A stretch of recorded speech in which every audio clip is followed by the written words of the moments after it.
this is then the webinar, Iliad Hackathon webinar, actually, the last one.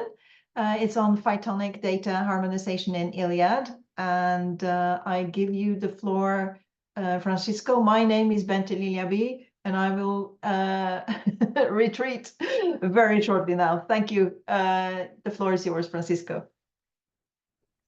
Thank you, Bente. So this is a presentation that has been done with my colleague, Erik Johannister, who is also in the call, myself.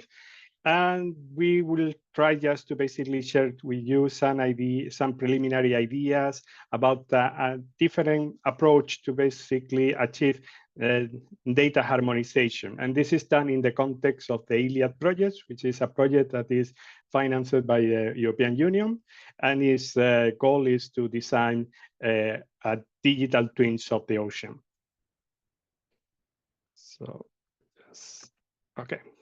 So just in order that to give you a bit of context about Iliad, so the idea is that they try to implement these digital twins of the ocean that aim to provide virtual environment for representing the ocean, capable running complex tasks and basically do predictive management scenarios.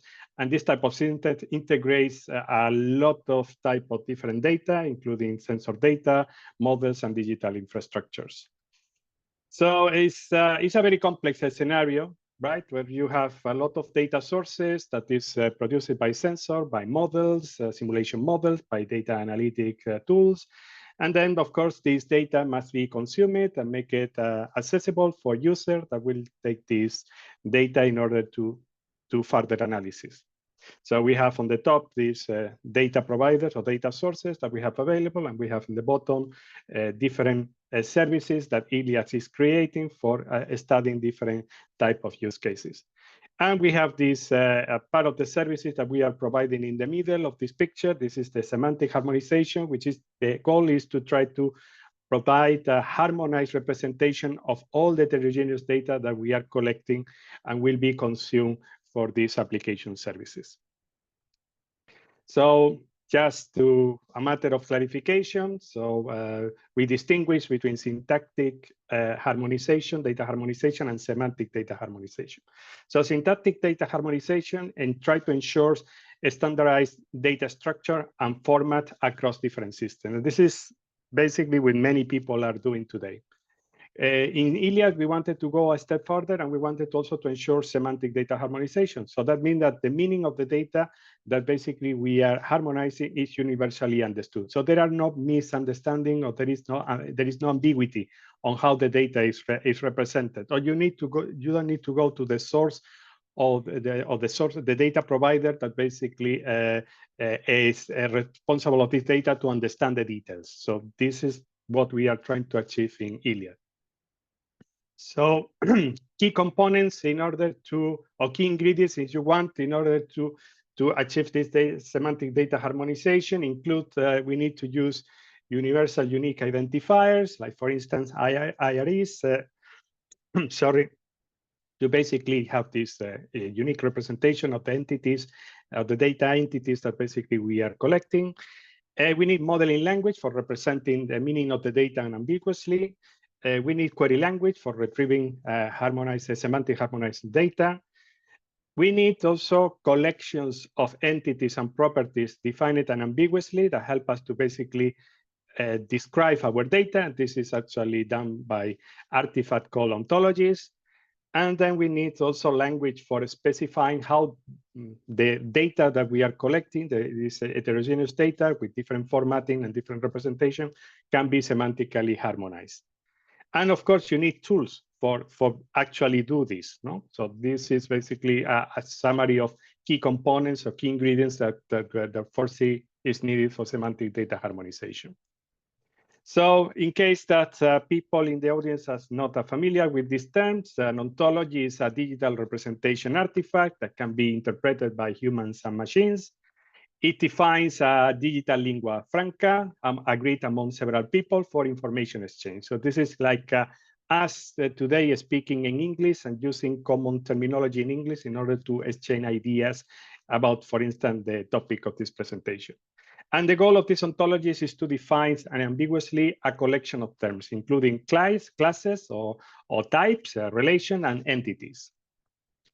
So in more detail, an ontology usually contains individuals representing entities, classes representing types of individuals, relations representing properties or unary or binary relations. So for instance, an example of unary relation will be a class membership. So this individual belongs to this class, and binary relation will actually define, for instance, subclass relations. Like for instance, this class is more specific than this other class, or there are these two pairs of individuals are basically related by this property.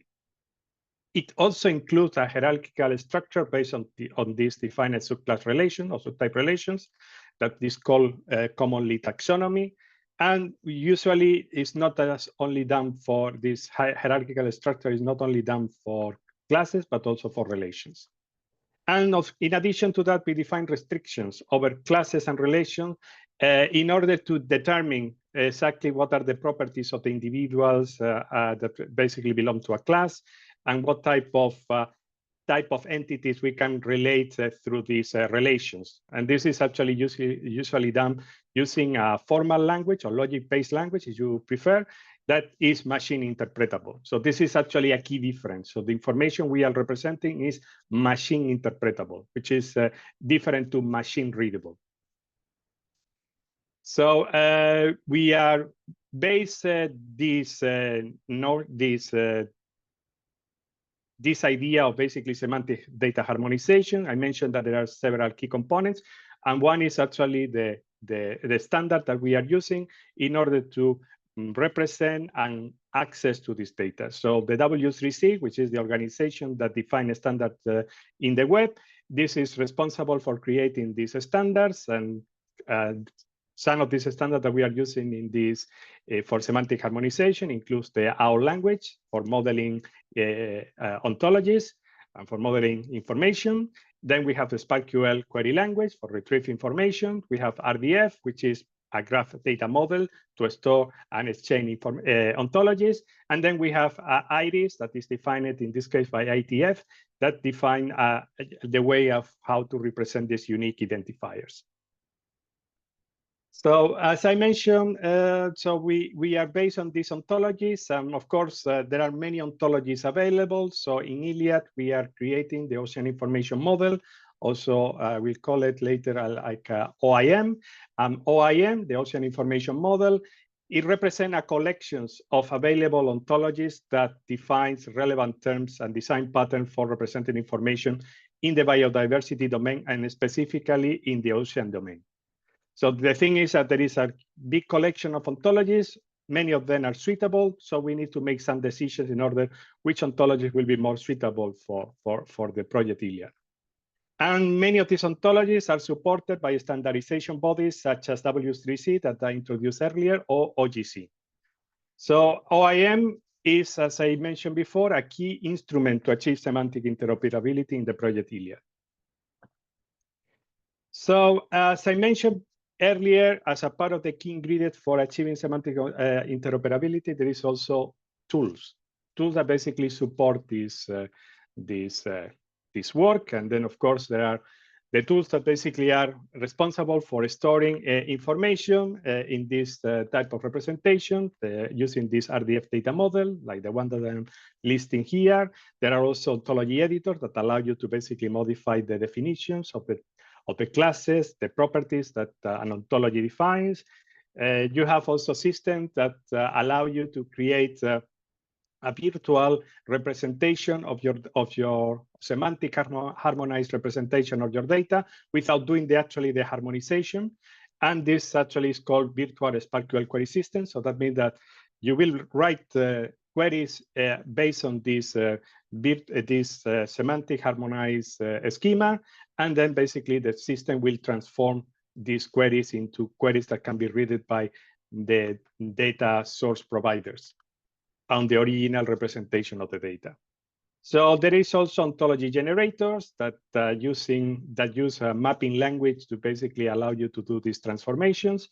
And there are ontology generator also following a different approach. Instead to use mapping language, you use something we call it ontology design patterns. It is similar to object design patterns in object-oriented programming, where actually you define these design patterns in a hierarchical approach. And then you have multiple programming language in order to manipulate these structures using your favorite programming language. So for doing the harmonization, usually people until now have been using languages for specific languages created for the purpose of representing how the data should be transformed in order to become semantically harmonized. So there are multiple approaches that have been developed in the last 2 decades, very popular ones in the community, still in use.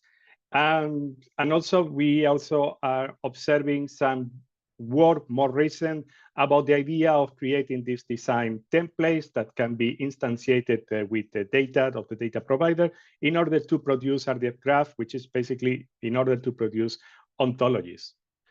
So an OTTR, for instance, is one of the most famous examples. It is actually also developed here in Norway.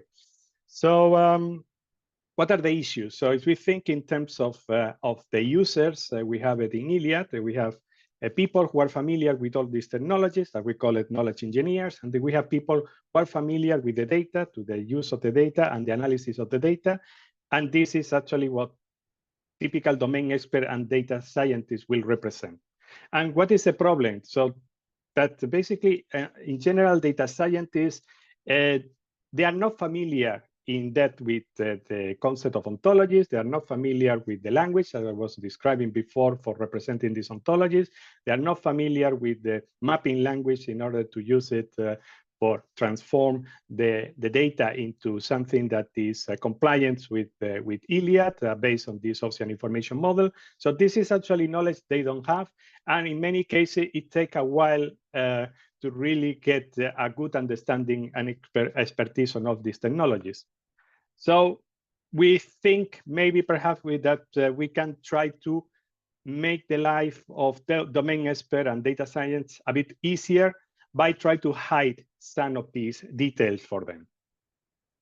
So this is just a kind of picture where I try to somehow represent the idea. So you will have data scientists who are working on what I call it the data realm, where actually they are just caring about data engineering tasks and data analysis tasks. This is basically what they do. And they will provide data, they will harmonize the data according, for instance, to the principles that Iliad defined, but without the need to understand all the details.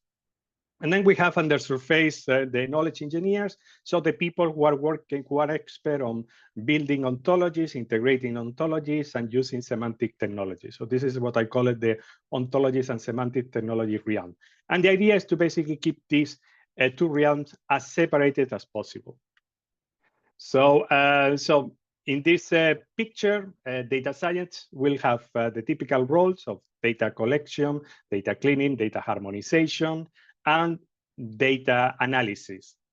But they will try to not get into many details about how the semantic data harmonization process are and what is actually these technologies behind like W3C languages and mapping languages and all these kind of details that basically they don't probably have the time to really learn with sufficient detail. So then is actually when the role of knowledge engineer came into place, because these are actually experts on this type of technologies. So they know how to model and integrate ontologies. They know how to use how to implement ontologies, how to transform data into on semantic, how to transform data using semantic data harmonization principles, and so basically creating ontologies, and how to validate the rules and all this kind, and how to use these tools.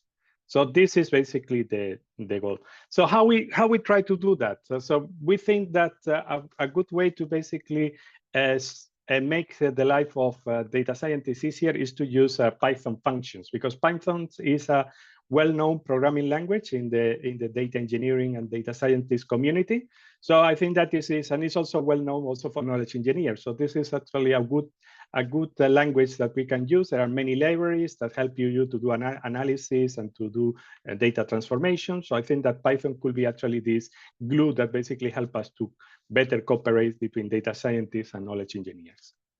So what are the requirements in order to do this semantic data harmonization using Python, the Python language? So for the data scientist side, we try to hide technical details about semantic language and ontologies as much as possible.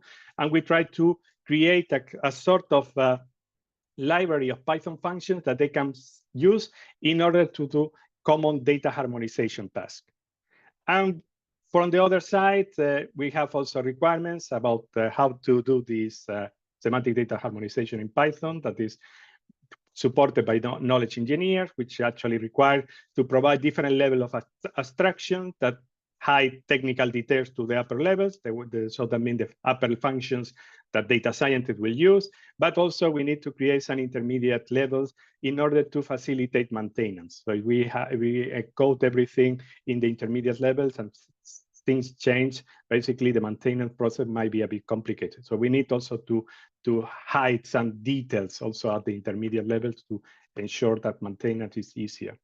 And of course, we plan to basically document properly with the descriptive names for these functions and suitable comments, so that means that people can understand what the function does and basically how is the relation with other functions and what kind of input and output is expected. So in order to illustrate this idea, we would like to talk about a pilot that we are running here in Norway as part of the Iliad project. This is actually, the goal is actually to monitor sea lices in Norway, so salmon lices in Norway. So salmon industry is a very powerful industry in Norway. And we are facing the problem that basically salmon can get infected, and we need to basically monitor how the infection is spread and how it's affecting the different fish farms and so on and so forth. So we are trying to monitor and have a better understanding of how these diseases are affecting the salmon life in fish farm in Norway. So what we will present, just to be very clear, is still work in progress. So I think we are still trying to create this proof of concept, and we are still exploring different modeling approaches for creating this Python library. So just to be aware that things will change, and even probably it will be different in few weeks after the presentation, because we are just reconsidering different modeling approach for creating these libraries and how to help data science to do the semantic data harmonization process without a minimum understanding of the technologies that are behind. So just be aware that what we are presenting is very preliminary.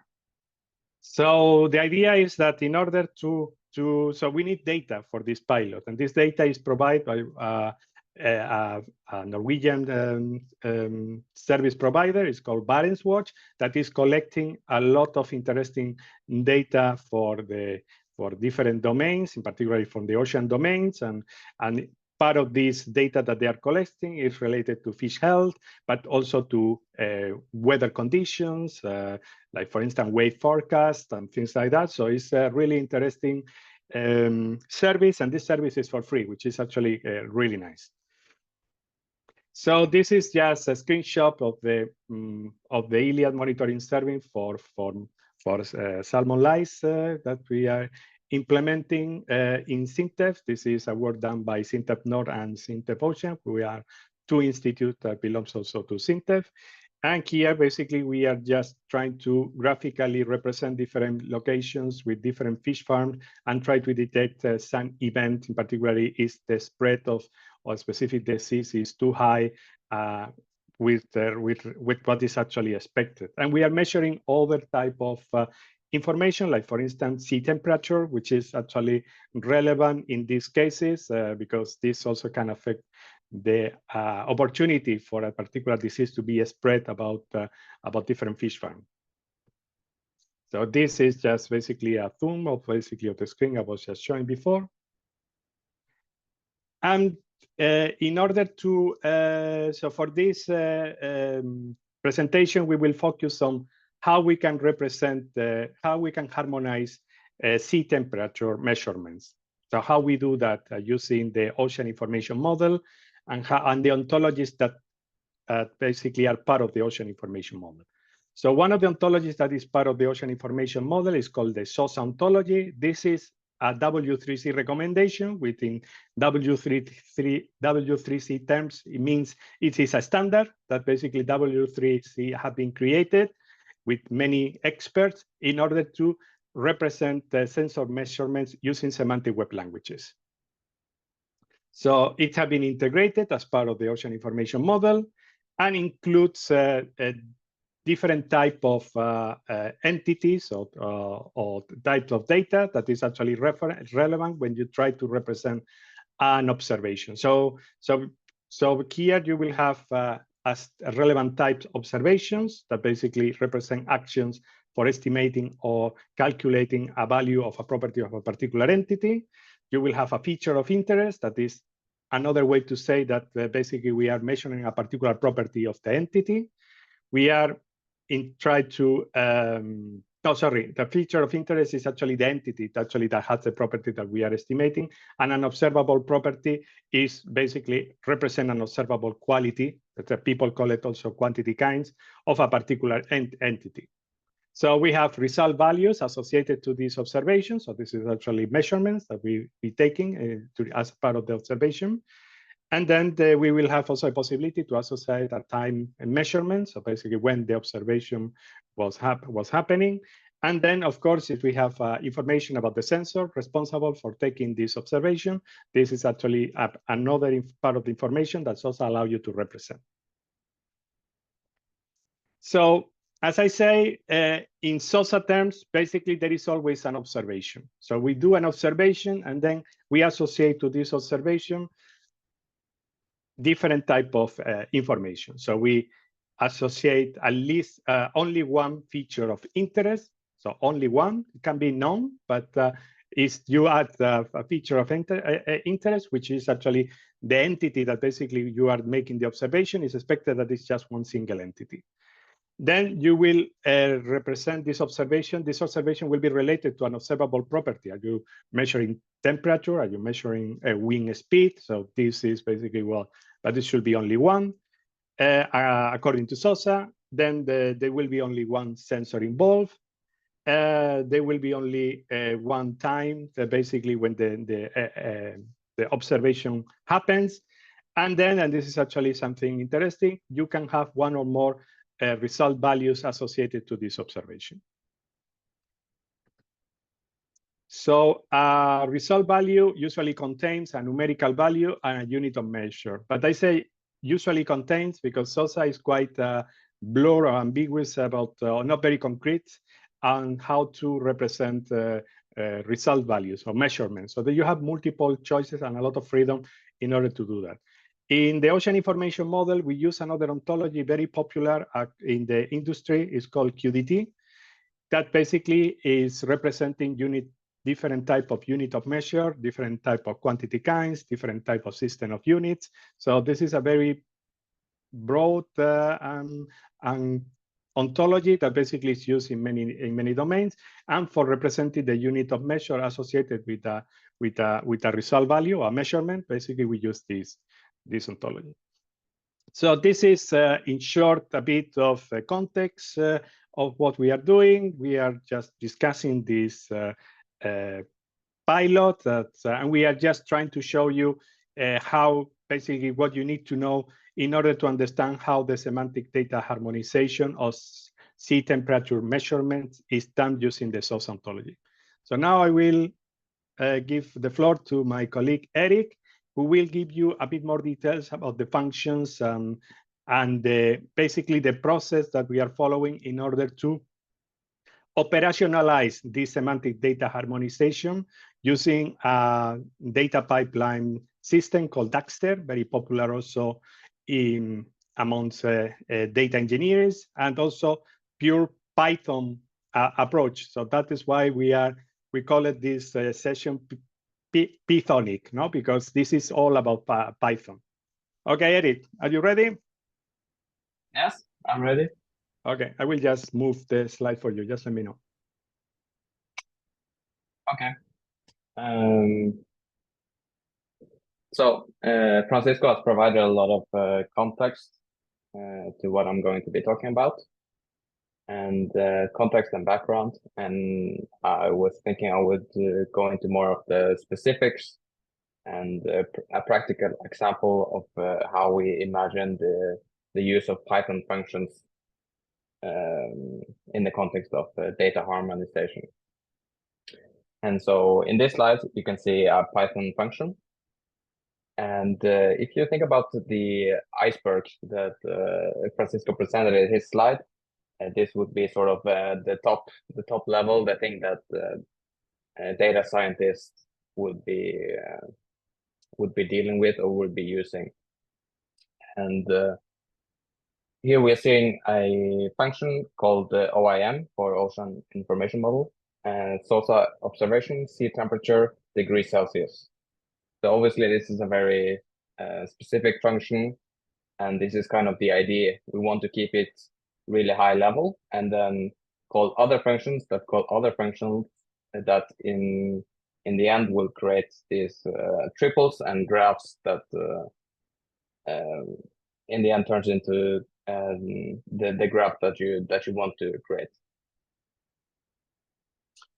And so obviously there is a lot of information encoded into this function. We have the fact that it's part of the Ocean Information Model, the fact that it's dealing with a SOSA observation, and it's a sea temperature measurement measured in degrees Celsius. And if we move on to the next slide, we can see the context of this function, and it's still quite high level. And the only thing it does is call a couple of other functions, and the OIM SOSA observation sea temperature for creating the observation object. And we use this object to create the result. And this is essentially the idea that a data scientist doesn't have to think about how to use a library like RDF-lib and how to deal with triples and all these kind of details. Instead, we create a lot of these functions that they can use to create this kind of quickly, and the result of this would be the RDF graph in the end. And so we have two different functions, one for creating the observation and one for creating the result. And we're going to go through both of these. So if we go to the next slide, we have the one for creating the sea temperature observation object. And now if you go into the details, this is more like what the knowledge engineers might be interested in looking at and dealing with. And here we can see that they are creating a graph and calling a few other functions to populate this graph with triples with the information that is provided. In this particular graph, we are only providing like the result time and the observation ID and these things. And a data scientist might not. The observation ID is optional, and a lot of these things are optional. So someone using this function don't necessarily have to think about these things. Just the sea temperature value that they might be using, like saying you are iterating over a data frame containing a lot of sea temperature measurements. You just call these functions, and this would automatically happen for you. And if we don't have the ID, this would be created for you and called in these functions. And if we go to the next slide, you can see this is the part that creates the result, and it takes in the observation graph that we created in the previous part and simply adds this information that it takes in. So we have the temperature and the observation URI that we created in the previous part, and we simply populate this in the graph. If you move this, go on to the next slide, you can see that it's kind of still high level, and the idea is that this will keep on calling other Python functions that will call other Python functions and that we have created, and we have this huge library of functions that call other functions, and in the end we create these triples that is returned. But at the top level, you don't really have to worry about these things, and in the end we return a complete graph that you can use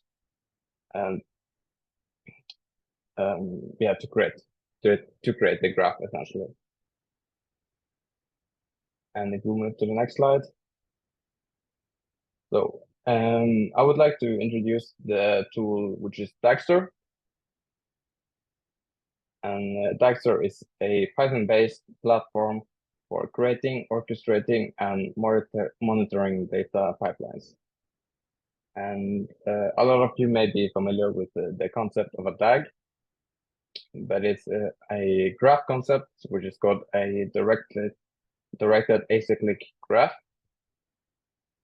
And it's a kind of useful concepts to use when you're talking about data pipelines, because it's a graph concept where each of the nodes or each of the edges are directed.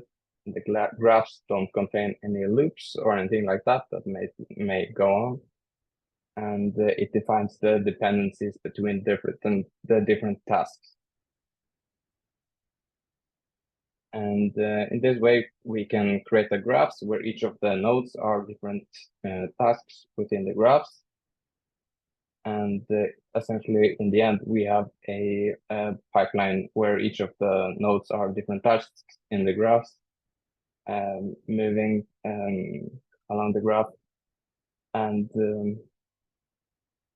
what separates Dagster from alternatives such as Apache Airflow and Prefect is that Dagster has a strong focus on data assets. And data assets is essentially like a file or a database or a machine learning model. And instead of focusing on like every single function or every single piece of code that you have, like now we are doing this, now we're going through this for loop, we're creating this data frame. Dagster rather focuses and understands the mind of a data engineer, where what you're really doing is thinking about the assets that your data pipeline is producing. And if we can move on to the next slide, we can see one such example where you are simply taking a Python function.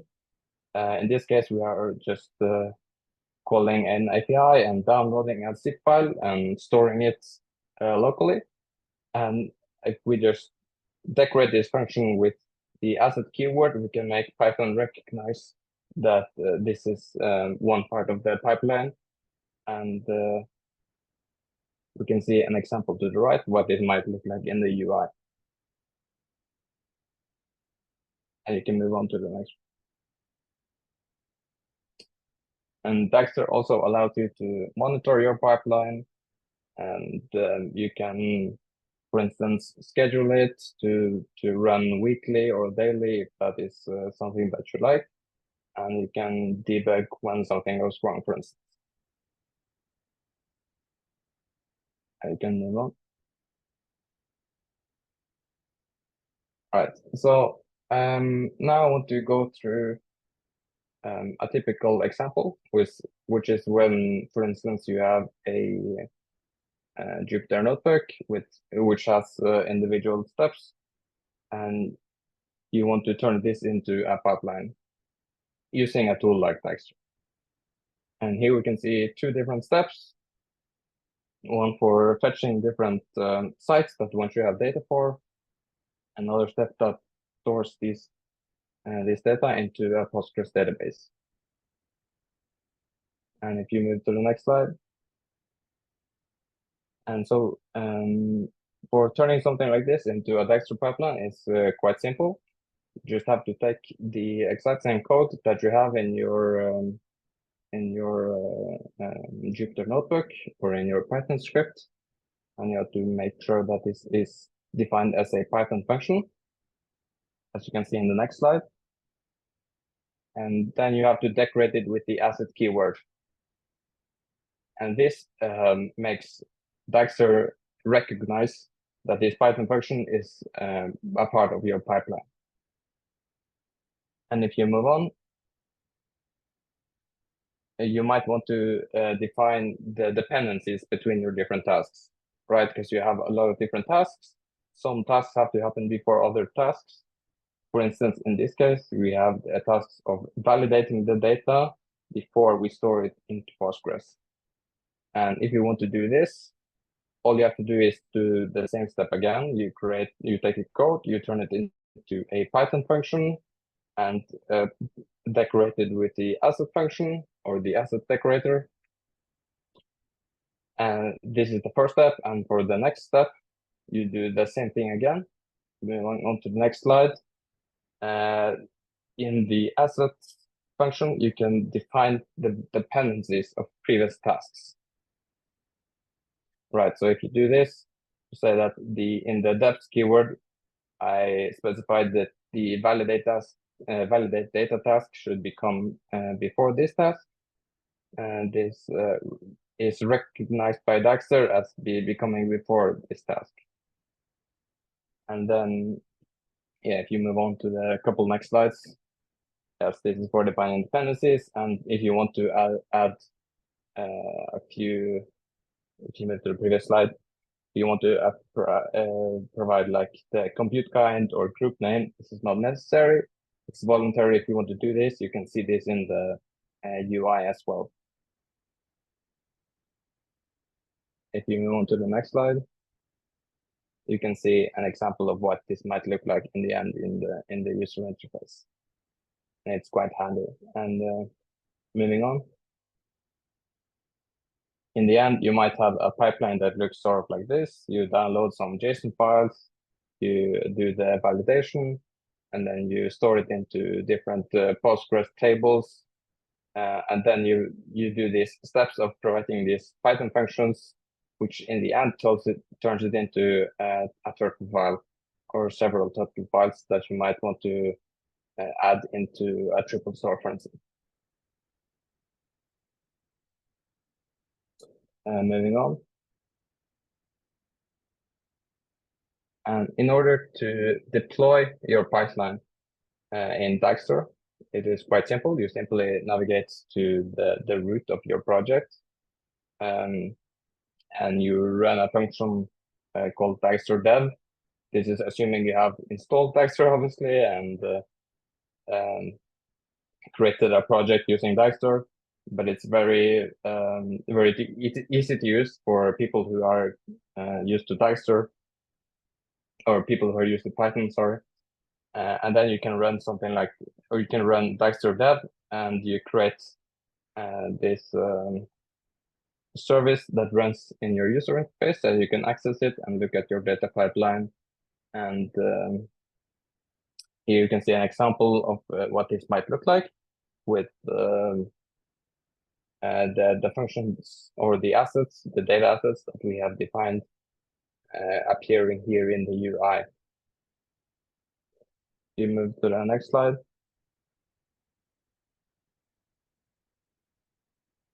You can click on, yes, you can click on materialize all of this in order to launch a run of this pipeline. And this will create a run with a unique ID that you can view. And if you click on view and go to the next slide, you can see kind of what this looks like. In this case, we can see that the first task failed. And this is something that might be interesting to users to debug and try to figure out what went wrong.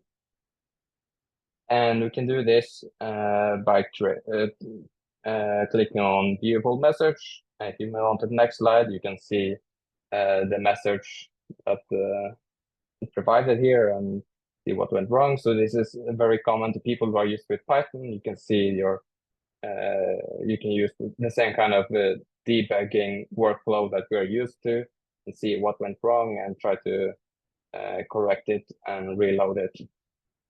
And if we move on, the next slide.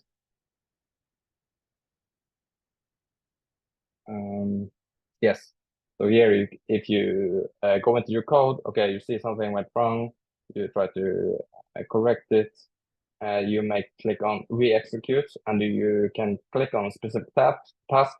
If it failed in the middle, you can simply re-execute from that point, which is also quite handy. And if you move on to the next slide, you can, yes, okay, so that's the end of the presentation, but the idea is that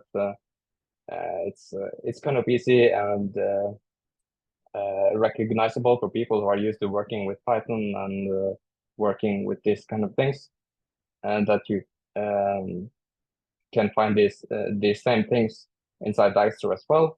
You change your code, re-execute, and then see how the pipeline is executed step by step, and debug it in a normal manner.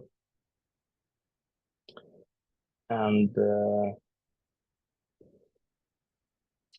that's essentially it. And we move on. Yeah, I'm interested to hear if anyone has any questions, or if or any comments or any suggestions. Yeah.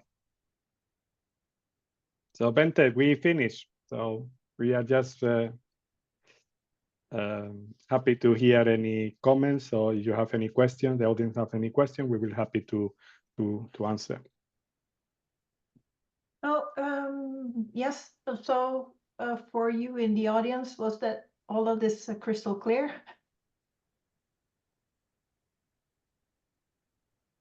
You can raise your hand or just take the floor.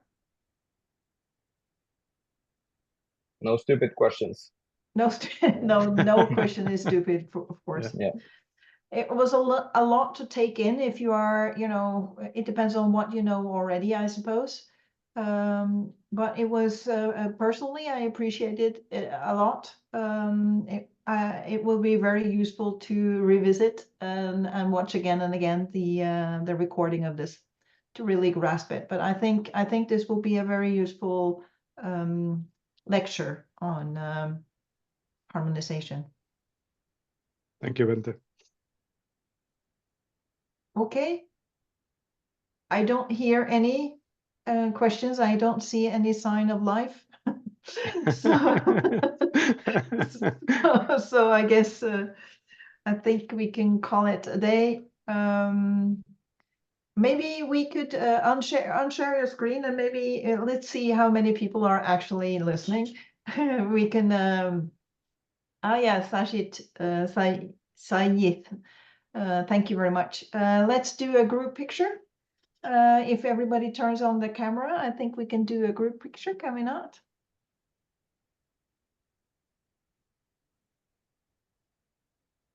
I think, yeah, look at here. Oh, and I will see, there's another share screen.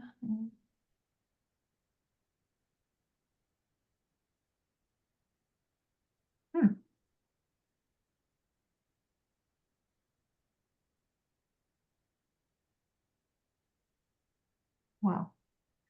I was thinking that it was possible to take, I just took a screenshot now, but then it's all about you, Francisco, on my screen. I don't know how to do this. Sorry about that. Maybe it's my view that I can have a like this now. But, I can try myself actually. Yeah, no, I did it. I made it. So okay. Okay, look in the camera and smile. Thank you. I will share this on our Discord channel, and we will enjoy this picture together there.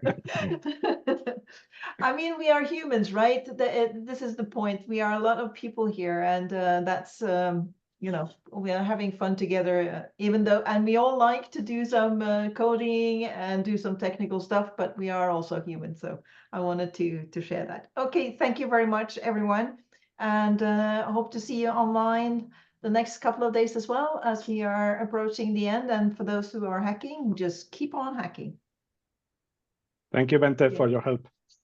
Thank Thank you. you. Bye-bye. Bye-bye.